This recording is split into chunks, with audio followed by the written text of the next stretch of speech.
Jenuh aja sih sebenarnya dengan rutinitas yang gitu-gitu aja. Umur udah juga waktu itu 35 lah, fase midlife crisis. Kalau di orang zaman sekarang anak Gen Z di 25, saya telat 35. Hidup saya kerja-kerja nggak punya pasangan, keluarga juga orang tua nggak ada, hidup sendiri. Saya mikir hidup gini-gini aja sampai kapan? Belum dapat jodoh belum tentu juga. Saya jalan aja kemana arah membawa saya ke tempat siapapun saya nggak tahu gitu. Ya udah mulai lah. Bener-bener emang ada itinerary-nya ya? Nggak ada. Perjalanan itu No mapping, Bang? No mapping. Jadi main gas aja dulu. Gas aja. Apa yang saya ketemukan itulah ceritanya gitu. Ikutin angin membawa kita kemana gitu kan? Bergejolak jika kapal itu lewat, semua orang pada naik kan, semua barang logistik dari kapal tersebut gitu. Nah, saya menyaksikan itu gimana susahnya transportasi di pelosok, orang cuma ngandalin kapal itu, kalau badai udah kapal tuh nggak ada. Nah, pasang surut itu mempengaruhi gimana kapalnya bersandar. Nah, lagi terlalu dangkal kali. Terlalu dangkal. Kalau udah dangkal, semua orang mau naik. Kapal itu cuma satu-satunya tuh sekali 2 minggu. Bayangin sekali 2 minggu untuk pindah. Banyak banget pulaunya. Kayaknya pokoknya saya 6 malam 7 hari semua itu naik. Manusia, ayam, babi, sapi, kambing, hewan lah ya. Motor semua naik. Itu baunya udah campur aduk lah. Campur aduk. Pokoknya saya nggak mau makan yang kering gitu. Pokoknya saya trauma makan seminggu. Saya cuman makan bekuah air kayak karena seleranya itu udah campur semua. Gampang didorong ya. Iya, itu sebuah pengalaman banget sih, pengalaman berharga. Saya kalau disuruh ulang sih nggak mau, tapi itu pengalaman paling baik. Selamat sore ya teman-teman, sobat Gudang Rubok semua. Kita kedatangan satu tamu yang bernama itu Mimi Kambervengal. Ini memang orang yang dulunya saya hanya lihat dia di medsos dan belum pernah ketemu sebelumnya. Nah, kita sedikit ya bincang-bincang lah dengan beliau. Kenapa Mimi itu Uni Mimi ya? Ya, orang Padang. Orang Padang. Dan kebetulan saya juga orang Padang. Nah, jadi kenapa Uni Mimi itu bisa seperti sekarang menggeluti dunia yang sebenarnya dunia yang petualang yang kita nggak bisa kira-kira apa sih yang terjadi di depan. Dan mungkin saja Uni Mimi sudah meninggalkan zona nyamannya, mencari zona nyaman yang lain yang semua orang tidak tahu itu. Gimana ceritanya? Gimana bisa sampai di titik ini mungkin ya? Iya. Mungkin ini sebenarnya nggak sengaja juga sih sebenarnya. Intinya waktu habis zaman COVID, orang kan psikologisnya beda-beda. Saya mungkin salah satu orang yang berdampak lagi galau-galaunya nih. Mau lanjut kerja, back to normal Jakarta, belum siap nih gitu. Waktu itu saya di Bali waktu itu. Waktu zaman WFH, work from anywhere lah gitu kan. Saya di Bali, terus back to normal, harus ke Jakarta lagi. Saya kerja di sebuah perusahaan. Waktu itu saya hanya karyawan biasa. Lingkungan saya juga nggak ada nih yang kayak gini. Kenal semuanya cuman karyawan biasa. Hari-harinya juga kerja-kerja, weekend balik lagi kerja gitu. Jenuh aja sih sebenarnya dengan rutinitas yang gitu-gitu aja. Umur udah juga waktu itu 35 lah, fase midlife crisis. Kalau di orang zaman sekarang anak Gen Z di 25, saya telat 35. Hidup saya kerja-kerja nggak punya pasangan, keluarga juga orang tua nggak ada, hidup sendiri. Saya mikir hidup gini-gini aja sampai kapan? Belum dapat jodoh belum tentu juga. Terlalu kayaknya akan gitu. Kalau makan kera pun makan katanya. Kerja juga binatang juga kerja gitu kan. Saya kayaknya harus lakukan sesuatu deh. Jadi titik jenuh. Ya berbagai kejadian peristiwa yang nge-trigger kayaknya I'm done with all this kind of working and then just resign. Udah resign aja, ada modal tabungan. Pertama mau motoran aja karena saya hobi motor dulu. Ya, Hobi motor juga? Jadi pakai motor keliling Bali motor gitu. Terus teman-teman bilang kalau lu motoran nanti kayak risikonya tinggi deh gitu dan costnya juga besar gitu. Karena di hotel cewek gitu pasti hidupnya di penginapan kalau tenda bahaya gitu kan. Mikir-mikir, jadi pakai mobil aja kali ya gitu. Zamannya udah lagi happening camper van nih gitu. Modal Lagi mulai ya? Udah mulai tuh orang camper van banyak figur-figur Bang Dan lah siapa banyak sosok-sosok Jajago semua gitu. Terinspirasi juga. Oh, kayaknya pakai mobil itu dari segi biaya hemat nih untuk penginapan. Safety bisa nggak perlu nenda ngunci diri di dalam mobil itu kan aman juga gitu. Tinggal gimana sirkulasi udara dan yang lainnya. Dengan bermodalkan tabungan yang tadi udah ngelepasin pekerjaan nggak ada penghasilan sama sekali nekat aja. Kan banyak juga dong tabungannya waktu itu. Banyak relatif ya. Saya rasa cukup untuk membuat saya berpikiran lebih ya ini untuk modal beli mobil. Ini buat perjalanan satu tahun sepertiga lagi. Jadi saya bagi sepertiga lagi tuh memang saya tabungin safety. In case something happen itu jadi buat cadang lah mau apa kita nggak tahu. Terus ada rasa ternyata kalau punya tabungan di nilai tertentu secara psikologis saya merasa diri saya masih kaya gitu. Saya nggak mau itu. Jadi bagi 3 gitu. Oke, cukup setahun jalan aja. Saya cari bengkel buat modif, tapi ternyata juga mahal. Ternyata modif itu Saya mikir saya anaknya fungsional aja selama itu masih bisa saya bisa tidur, saya ada air, ada kelistrikan, lihat-lihat YouTube, modal nekat aja saya pilih mobil Luxio nggak nyampe kayak 100-an lah gitu. Banyak mobil bagus sebenarnya. Tapi belum tentu di jalan nanti kalau trouble atau apa bengkel susah. Jadi saya ambil yang mudah-mudah aja nih gitu spare partnya. Dan saya juga kalau trouble di jalan masih bisa buka YouTube untuk benerin gitu. Sederhana. Dan satu lagi saya belum bisa pakai mobil saat itu. Jadi saya beli aja. Beli dulu baru belajar. Beli dulu saya belajar mobil itu. Belajar pun lewat YouTube dan TikTok saya cobain. Sorry, mobilnya manual apa matic? Manual. Karena kalau matic. Jadi iya gimana ya, ini suatu hal yang mungkin kita nggak berani Bang ya. Nggak berani lah Bang. Rizky pun juga nggak berani, saya yakin itu. Karena sedikit gila mungkin ya, jadi ada gitu. Emang sedikit gila banget itu Bang. Enggak. Ada buat orang-orang road trip perempuan ini kalau saya bilang gila banget Bang. Kalau cowok udah sering saya lihat. Solo riding itu udah sering sendiri saya lihat.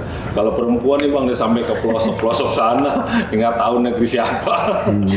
Terus waktu udah mulai kegiatan-kegiatan apa tuh yang Uni Mimi lakukan untuk misalnya untuk target-target yang Uni Mimi ingin capai gitu? Saya nggak punya target. Saya nggak punya target? Nggak, saya orang Barat, Sumatera Barat saya mikir waktu itu saya modif di Malang. Saya nggak mau ke Barat, saya mau ke Malang, ke Timur aja. Ya? Okay. Pokoknya 1 tahun menuju Timur.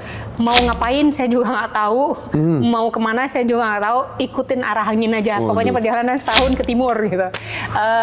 Sepanjang perjalanan, tadi kan saya sebenarnya ada kekosongan lah yang mau saya cari gitu. Oh ya udah perjalanan masuk pertama kan masih Jawa Timur, Bromo, Bali, Banyuwangi, Bali itu indah semua, cakep. Ternyata tempat itu indah aja ternyata nggak ngisi hal yang kosong tadi lagi nggak cukup karena bagus.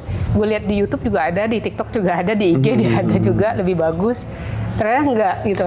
Jadi indah bagi orang belum tentu indah bagi kita dong. Enggak. Saya datengin tempat, kalau di Bali masih ada tempat camper van-nya, tempatnya bagus-bagus, fasilitas ada. Ternyata itu meaning-nya tuh nggak dapet juga gitu. Ya udah saya lepasin itu, bener-bener nggak perlu tempat wisata atau tempat bagus aja. Saya jalan aja kemana arah membawa saya ke tempat siapapun saya nggak tahu gitu.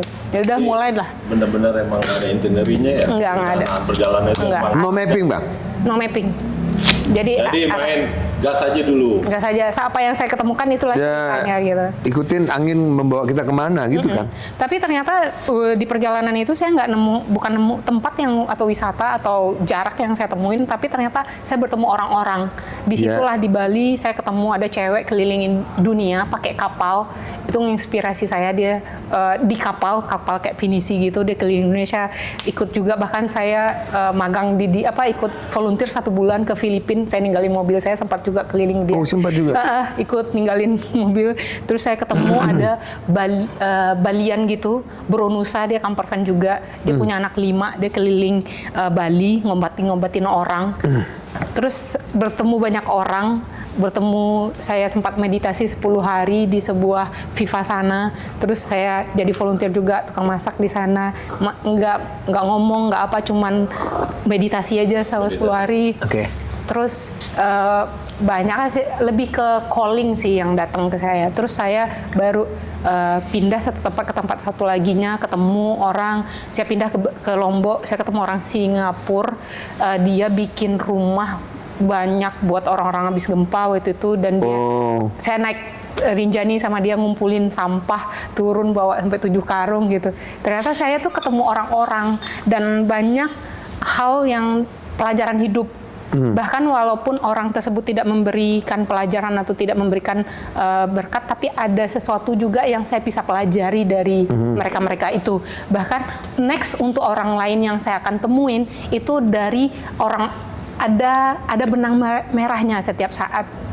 Saya pindah ke Bima, ketemu seorang bule Jerman beli tanah gitu, dia tanamin hutan di situ. Saya sempat tinggal bahkan sebulan di sana. Saya bikin musola pun di sana, bikin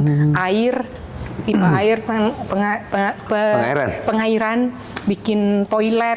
Pindah lagi, nanti saya ketemu lagi orang, ada pelajaran hidup. Ternyata bukan tempat tapi orang yang ngasih pelajaran hidup ke saya gitu. Saya ketemu, dapat orang tua. Saya nggak punya orang tua.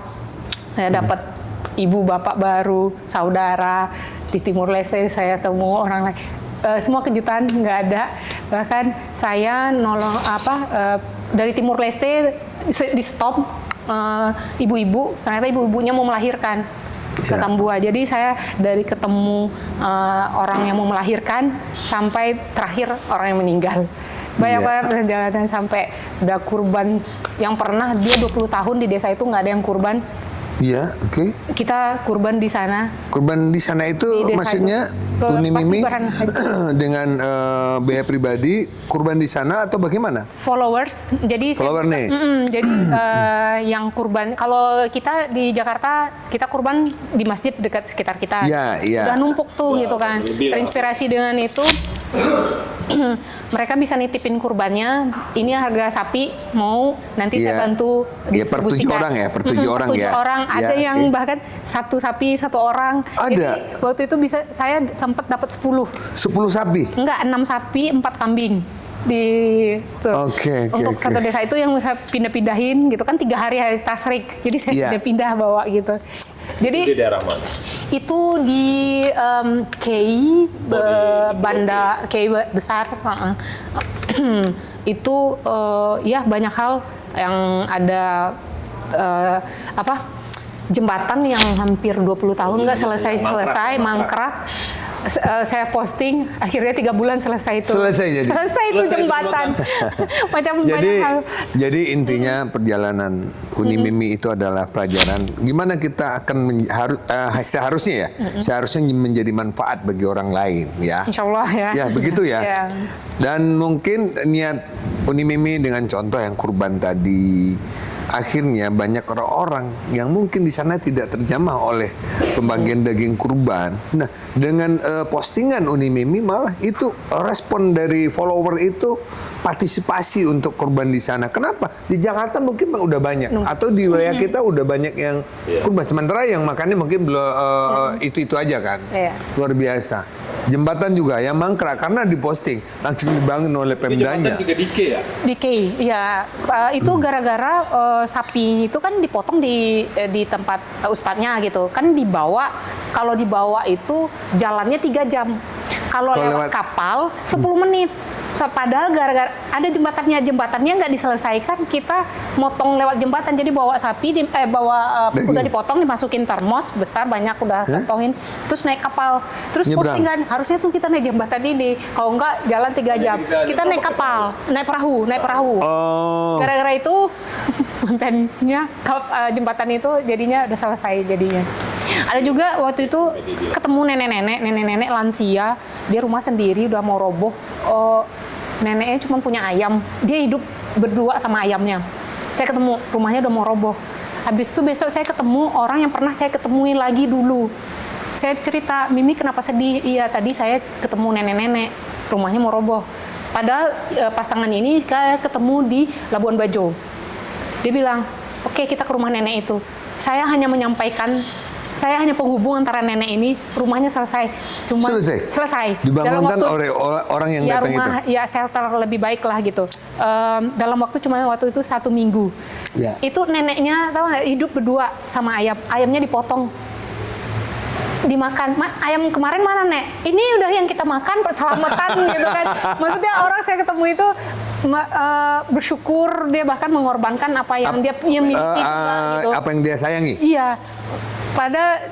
Ya itulah neneknya masih ada. Masih dike? Itu Sumba. Itu di Waingapu. Beda-beda cerita, jadi setiap cerita ada aja. Jadi intinya yang paling berkesan sebenarnya manusianya ya. Iya, tempat itu indah sih, indah-indah. Masing-masing punya kelebihannya. Tapi ternyata dengan siapanya itu yang membuat jadi lebih indah. Iya. Gitu. Iya. Benar, kalau daerah timur itu memang sih lebih berkesan ke manusianya ya. Iya. Gitu kurang lebih. Banyaklah ceritanya. Tapi terus yang itu saya lihat juga tuh, itu daerah mana yang kalau bongkar muat, barangnya sampai dilempar-lempar, terus orangnya naik penumpang kapalnya itu lari-lari juga. Gitu. Jadi itu Maluku Barat Daya.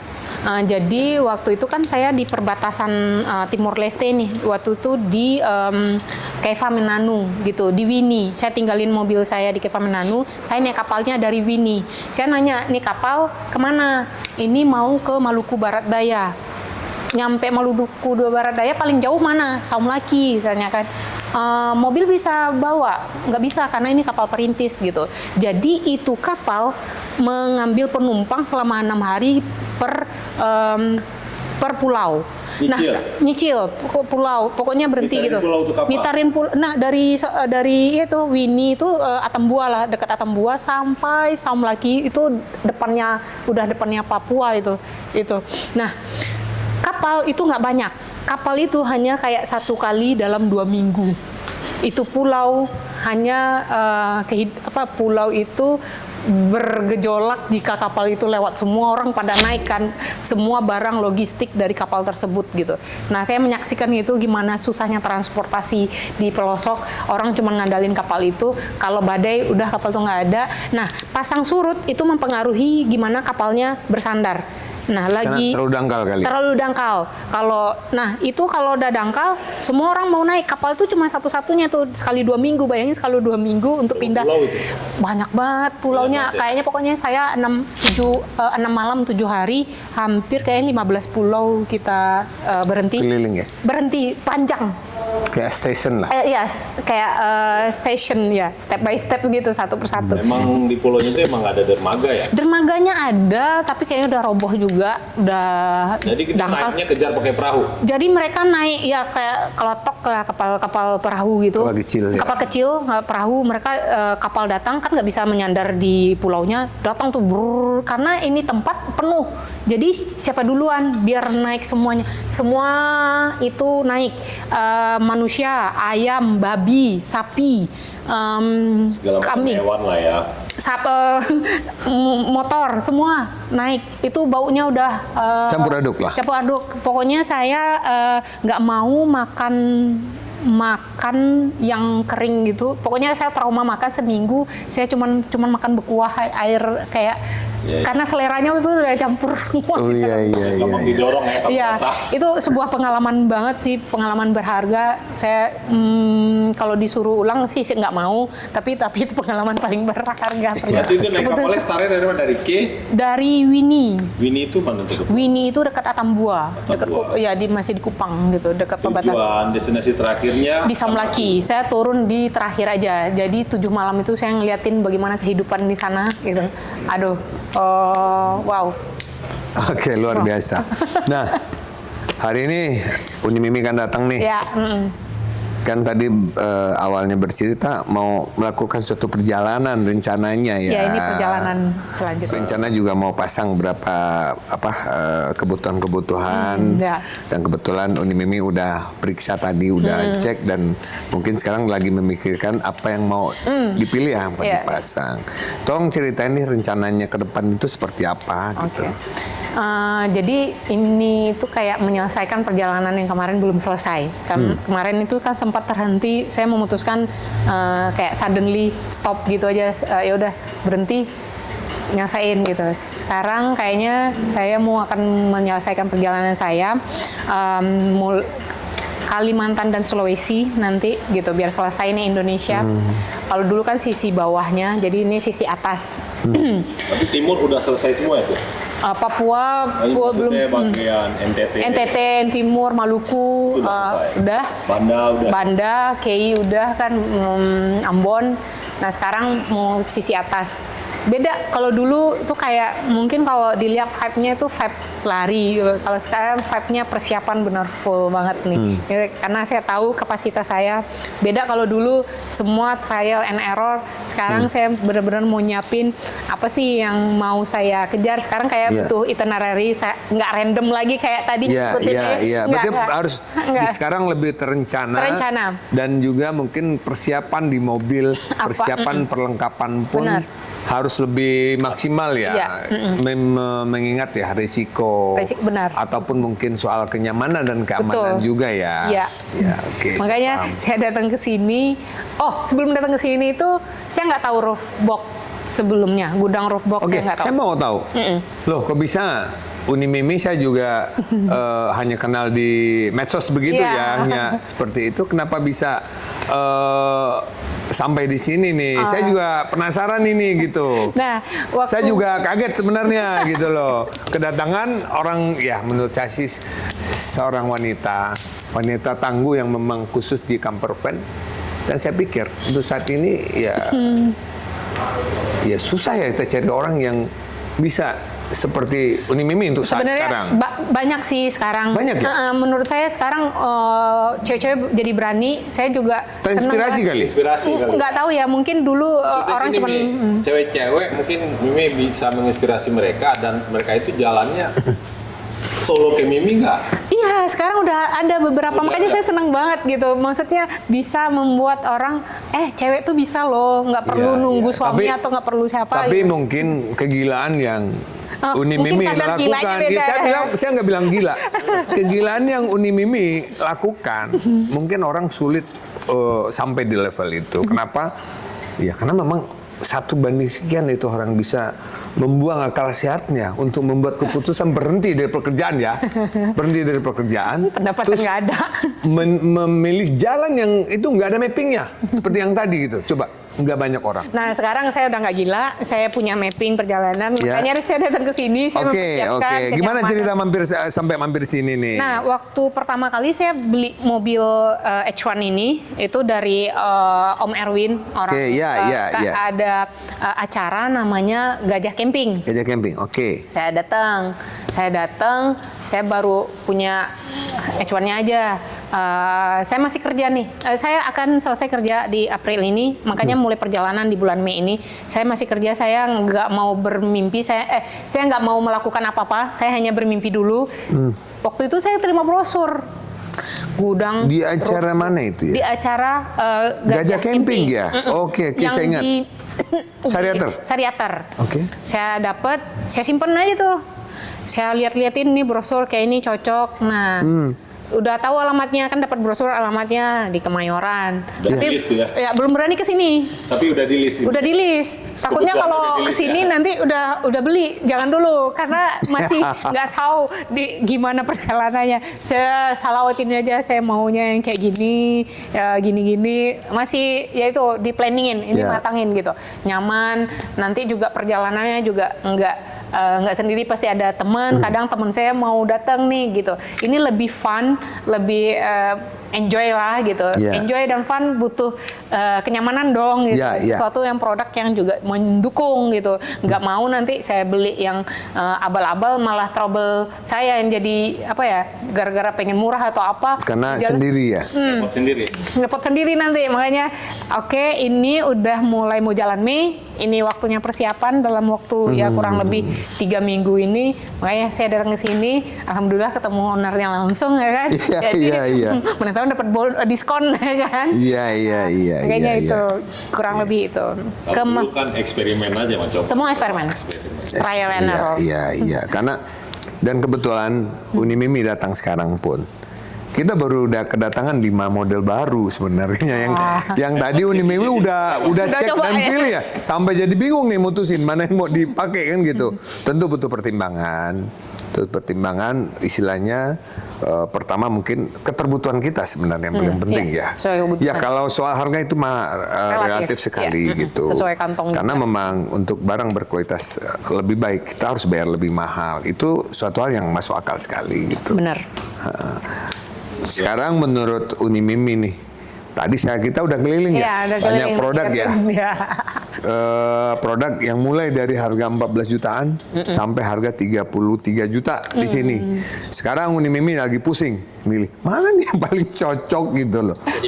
Jadi bingung ya. Ya itu balik lagi nih, lagi mikirin. Kalau dulu kan sifatnya kayak saya bilang ketika bikin mobil fungsionalnya aja. Saya tidur, ya udah gitu. Bisa ada listrik, ada air gitu. Nah sekarang camper van saya itu lebih meningkat lagi nih, kenyamanan gitu. Kalau kenyamanan enggak hanya fungsinya juga, tapi bentuk.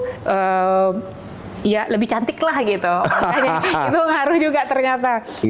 Mungkin ya itu ya udah naik level nih seleranya. Iya. Mobil pun udah naik level ya. Dulu sekarang H1 Alhamdulillah lah dapat best deal. Makanya semoga ini best deal juga nanti kita. Soalnya saya mau nanya nih balik lagi tentang model yang lain. Masalah paling berat dihadapi di antara mobil dan peralatannya di mana tuh?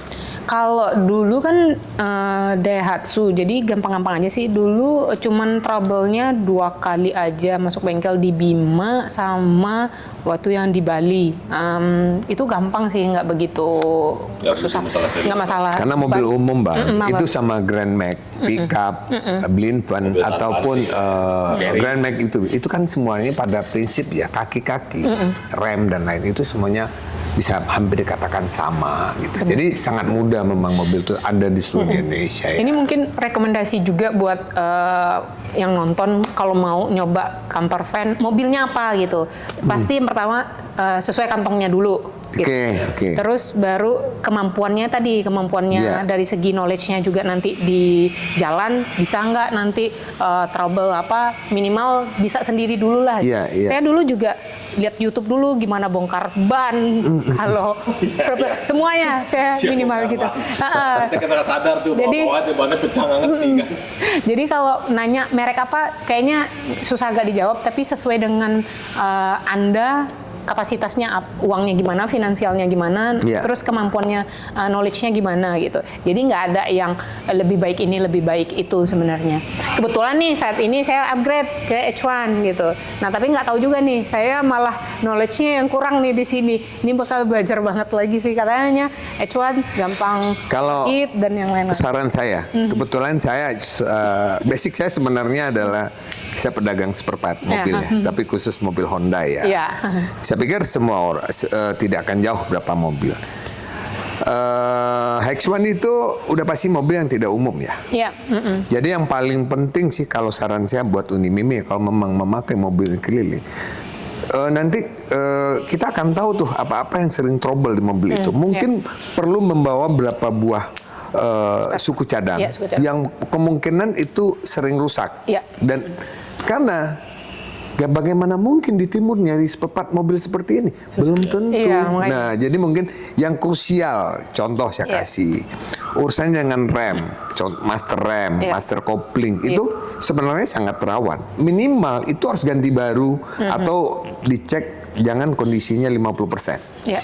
Ya, kalau masih 75%, 80% itu oke menurut saya. Kalau jalannya 3 bulan ya aman. Kenapa? Saya tahu timur itu kan naik turun panjang, ya kan. Master rem kalau kepanasan sealnya jadi nggak kuat, jadi akan beresiko juga sih sebenarnya untuk pengereman. Ya untuk manual masih kita manual kan? Manual. Ya kita masih bisa gunakan engine brake sih. Iya. Ya lebih membiasakan pakai engine brake di gigi 1 itu membantu rem. Iya, benar. Kenapa? Kalau tidak mobil sebesar gajah itu, Iya, makanya guys. itu akan memaksa kita harus menambah pijakan rem itu yang paling penting menurut saya. Iya. Gitu. Ini informasi daging banget nih. Bukan Iya, buat saya aja nih iya. kayak yang udah penonton. Ingat, rem itu kan safety ya. Betul. Kalau mesin rusak ataupun kaki-kaki rusak, dia punya waktu buat habis. Kalau rem udah kepanasan, itu dia bisa loss. Betul. Loss, kita mau pegang apa? Saya pikir handbrake juga nggak akan kuat nahan mobil segede itu. Gitu Gede, loh. iya gede sih. Walaupun saya nggak punya pengalaman di Hyundai ya. Cuma Hyundai itu nggak jauh H miring sama H lurus kan. Saya pikir itu satu hal Ya, yang spare bersama. part-nya sih kayaknya Ya, susah. itu mungkin. Jadi coba searching dulu aja. Iya, ini challenging-nya. Ya. Mungkin menjawab tadi apa nih tantangannya. Kalau yang dulu mungkin mobil aman. Yang ini nih sekarang saya yang belum belum terprediksi tantangan. Kayaknya lebih challenging kayaknya. Semoga enggak, aman-aman aja. Karena ini ya biar fun jalannya tetap. Iya. Enjoy. Itu kan bagian dari suatu pilihan. Benar, ini udah saya pilih dibandingin sebelumnya. Ya, kurang lebih gitu. Terus saya mau tahu lagi nih, dan apa sih mungkin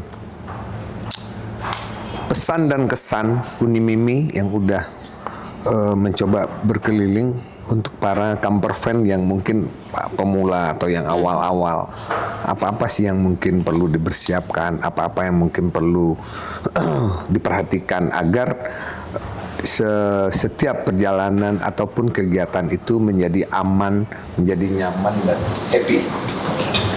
Mungkin pesannya kalau dulu saya bilang jalan aja dulu gitu. Ya. Karena prinsipnya memang jalan aja dulu gitu. Yeah. Kalau sekarang saya akan bilang kenyamanan itu juga tetap diperhatikan, safety gitu, sesuai dengan kemampuan lagi juga gitu. Jadi tetap perhitungkan, tetap nggak bisa tuh random aja main kayak cabut kayak saya gitu, kecuali memang ada kadar gila yang dimiliki tadi ya gitu. Ya. Jadi tetap sesuai dengan kebutuhan. Kalau memang butuh rame ya berarti butuh roof tent atau butuh tenda yang dipasang di tanah, atau misalnya yang sesuai lah, jangan sampai rame-rame empit-empitan juga, nggak nyaman juga kita, karena perjalanan jauh itu apalagi dengan beberapa orang itu sangat gampang konflik muncul gitu. Yeah. Nah, jadi tetap ada space-nya. Sama tadi kalau memang butuh ya sesuai kebutuhannya aja sih sebenarnya menurut saya gitu. Kenyamanan juga penting banget karena terutama perjalanan jauh gitu. Satu lagi lebih baik nabung dulu untuk beli barang yang berkualitas daripada beli ya udah yang murah aja gampang rusak. Dulu. Asal cepat. Jangan menurut Kenapa? saya. Biayanya double. Bayarnya malah double nanti, malah mubazir. Mending nggak apa-apa simpen dulu dikit untuk mungkin barang yang berkualitas ya, ada harga, ada kualitas gitu. Ada kualitas, ada harga gitu ya. Iya. Mending kalau saran saya nggak apa-apa. Nahan diri dulu. Buat beli yang Berarti berkualitas. boleh dong istilahnya, maksudnya. Dicicil sih. Ya apa namanya? Agar nggak jadi uji coba ya. Iya. Nah, sekarang saya mau nanya. Sekarang Unimimi mau udah yakin ini hanya tinggal pilih ya. Udah yakin memilih produk Airbag. Bagaimana Unimimi bisa mengatakan dan memilih ini produk Airbag menjadi pilihan Uni untuk ke depan? Kan kebetulan hari ini baru datang ya lihat produk. Saya mau tahu seorang Uni Mimi memutuskan dalam ini hari ya lihat produk langsung pesan dan langsung pasang di mobilnya. Apa pertimbangannya? Oh, jadi gini, saya itu kalau ketemu orang, saya review-reviewin aja, saya kontenin, bahkan saya nggak di-endorse itu. Iya. Jadi ada beberapa saya ngelihat ada yang sampai 79 juta, terus pas lihat ini kok sama aja ya gitu, kualitasnya gitu. Dan harga sepertiganya bahkan. Yang sebelumnya di review berapa juta harga? Hampir 79 juta. Oke. 76 apa 79 gitu. Saya buka juga sama, kualitas hampir sama ya Hampir gitu. sama, oke. Kenapa saya harus ngeluarin sekian kalau ada yang dengan kualitas nggak jauh beda 11-12 tapi harga hampir sepertiganya, pada uang ini nanti bisa saya buat beli yang lain kan gitu kan. Iya, Jadi itu iya. sih, ini karena pengalaman yang nge-review ngeliat orang camper van lain. Kalau saya ketemu komunitas camper van, saya liatin tuh Om, wah oke, boleh juga nih gitu. Saya simpenin dulu aja, makanya tadi ketemu brosur saya simpenin dulu. Saya review, bener-bener. Ketemu orang. Itu udah berapa bulan lalu itu ya? Kayak bulan Agustus apa ya? Bulan Juli gitu kan. Tahun kemarin. Iya, tahun kemarin gitu. Iya, Lama iya. baru nyampe ke sini. Yang setelah Udah 6 bulan ya? Iya. ini kan di cap. Makanya Iya, menurut iya. saya Bulan Juli. kalau produk-produk yang kayak gini jangan impulsif belinya, lihat bagus beli, enggak, kayaknya perlu diheningkan dikit dulu, baca beberapa review, lihat plus minusnya Dan coba bandingkan. sesuai dengan budget kita baru beli gitu. Jangan duit, tau lah bapak-bapak camper van ini duitnya banyak sebenarnya, main beli aja brand gitu, temennya beli apa, beli ikutan beli, tapi nggak tahu kalau ada sisi yang lain yang bisa menutupi dari satu produk tersebut, kenapa kita nggak cari alternatif yang lebih baik juga bahkan gitu. Makanya tadi pas ngeliat RMX, why not gitu, dan nggak kalah jauh nih gitu, maksudnya oke punya gitu, makanya Iya, tadi iya. gitu. Jadi boleh disanding dengan brand terkenal dong? Menurut saya, so far ya saya melihat di sini udah bisa sih gitu. Nah nanti lihat aja nih perjalanan saya, akan saya review terus kalau oke. Kalau nggak oke saya akan bilang juga enggaknya gitu. Iya, kalau saya sih lebih positif aja. Karena kita akan tahu produk kita itu bagus tidak bagus bukan karena dibeli orang. Kadang komplain orang itu kita butuh. Kenapa? Dari komplain itu kita akan tahu titik lemahnya suatu produk. Di-upgrade jadinya kan? Ya, jadi tidak mungkin suatu produk itu tidak punya kelemahan. Ya, terlalu sempurna sekali ya, terlalu naif kita mengatakan seperti nanti Om itu. kalau produknya ini saya jadi pakai nih gitu. Kalau di lapangan saya temukan pasti nanti akan saya. Tolong disampaikan, karena Tolong memang sampaikan. untuk produk ini kan ada garansinya. Oke. Ya, jadi maaf bicara ya, ini yang kalau pakai Unimimi ini kan di harga 29 juta. Yang di sana yang lebih kecil itu kan harganya di 25 juta. Jadi kalau dibanding-bandingkan, ya sepertiga ya harganya dengan yang seperti bukaannya sama, waktu buka pasangnya juga hampir sama. Hanya brand yang mungkin membedakan. Garansinya berapa lama, Pak? 1 tahun. 1 tahun ya. Oke lah. Oke, Pak. Soalnya kan Tapi garansi karena berapa lama ini? ini perjalanan bakal 3 bulan dulu, ya aman lah ya kan, kalau tadi apa-apa Setahun. lempar sini lagi ya, kan. ya. Karena memang setiap garansi itu yang perlu kita ketahui itu adalah ada suatu garansi itu karena produk dan ada suatu garansi itu tidak berlaku karena kesalahan human. Jadi kesalahan pemakaian. Kita bisa pelajari dulu dong. Ya. Nah, seperti kasus saya udah info setiap nutup tenda itu dia harus tutupnya bersamaan. Tidak boleh dia miring sebelah, ya kan. Nah, saya dulu ada satu produk karena memang dia model sisor. Tapi yang ke depan dia udah ganti sisornya yang lebih kuat, ya. Karena memang berapa masukan itu saya bilang ke pabrik untuk ganti model. Ini udah ketemu kasus seperti ini. Mereka ganti gitu. Cuma kan bukan persoalan ganti. Berarti produknya harus diperbaiki. Ya, jadi intinya garansi itu karena memang kesalahan dari konsumen. Penggunaan. Itu kita nggak akan Oke. garansi. Oke. Tapi bukan berarti kita akan memutus begitu saja. Ya mungkin kita akan menyiapkan seperempat pengganti. Supaya nanti saat terjadi apa-apa kita akan bisa dia akan bisa memakai produk kita, ya. Terlepas itu ada garansi atau tidak masuk garansi. Karena saya bukannya membela diri dari awal nih, ya. Saya udah sangat puas dengan pelayanan terhadap konsumen. Karena saya punya bengkel mobil, ya. Saya juga punya toko spare part. Jadi saya lebih dulu paham gimana selera konsumen, gimana ngelayanin konsumen, gimana keluhan-keluhan konsumen itu saya udah puas. Jadi dan gimana pun akal-akalan konsumen gitu. Kita nggak berbicara buruk tentang konsumen, bermacam-macam juga lah. Iya. Kita tetap terima komplain, kita akan